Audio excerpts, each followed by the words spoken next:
বেনজির সংঘাত বিতর্ক অবশেষে হাইকোর্টের নির্দেশে গতকালই যোগেশচন্দ্রে সরস্বতী পুজো সম্পন্ন হয়েছে। গতকালের পর আজও পুলিশ পাহারায় যোগেশচন্দ্রে পুজো। সরস্বতী পুজো করতে বাধার অভিযোগ ছিল, হাইকোর্টে মামলা দায়ের হয়। অবশেষে হাইকোর্টের নির্দেশে পুলিশি পাহারায় যোগেশচন্দ্র ল কলেজে পুজো সম্পন্ন। সরাসরি রয়েছে আমার সঙ্গে সান্নিক। সান্নিক, আমরা গতকালই দেখেছিলাম যে বহিরাগত ইস্যুতে বিক্ষোভ হয়েছিল। আজকে কি পরিস্থিতি? একটা বেনজির সংঘাত বিতর্ক কাটিয়ে তো অবশেষে কোর্টের নির্দেশে পুলিশি পাহারায় পুজো হয়েছে। আজকের ছবিটা ঠিক কি?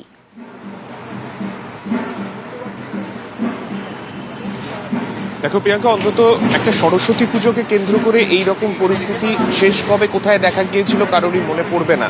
তবে যোগেশচন্দ্র কলেজ এবং যোগেশচন্দ্র ল কলেজের পুজোকে ঘিরে যে সংঘাতের পরিস্থিতি তৈরি হলো, সেই পরিস্থিতির মধ্যেও হাইকোর্টের নির্দেশ মেনে একেবারে কড়া পুলিশি নিরাপত্তায় পুজো কিন্তু একেবারে সুষ্ঠুভাবেই সম্পন্ন হলো। এবং তার মধ্যেও যে ছবি দেখতে পাওয়া গেল, এই যোগেশচন্দ্র কলেজ যেটা, তার ভেতরে ল কলেজ এবং মেন যে কলেজ, দুটোর ক্যাম্পাসই এর মধ্যেই রয়েছে। তার বাইরের ছবিটা একটু দেখাই। গতকাল থেকেই এই রকম ছবি কিন্তু এখানে দেখা গেছে। একটা পুজো চলছে, তার বাইরে এই রকম কড়া পুলিশি নিরাপত্তা সারাদিন ধরে ছিল। যখন ছাত্রছাত্রীরা এসেছেন পুজোর কাজে হাত লাগাতে, যারা এসেছেন সেজে গুজে আসলেও আই কার্ড কিন্তু তাদের প্রত্যেককে সঙ্গে করে ক্যারি করতে হয়েছে। আই কার্ড দেখেই তবেই কর্তব্যরত পুলিশ আধিকারিকরা তাদেরকে ভেতরে প্রবেশ করার অনুমতি দিয়েছেন। কোনো রকম বহিরাগত কেউ যাতে প্রবেশ না করতে পারে সেই বিষয়টা পুলিশের তরফে সুনিশ্চিত করা হয়েছে।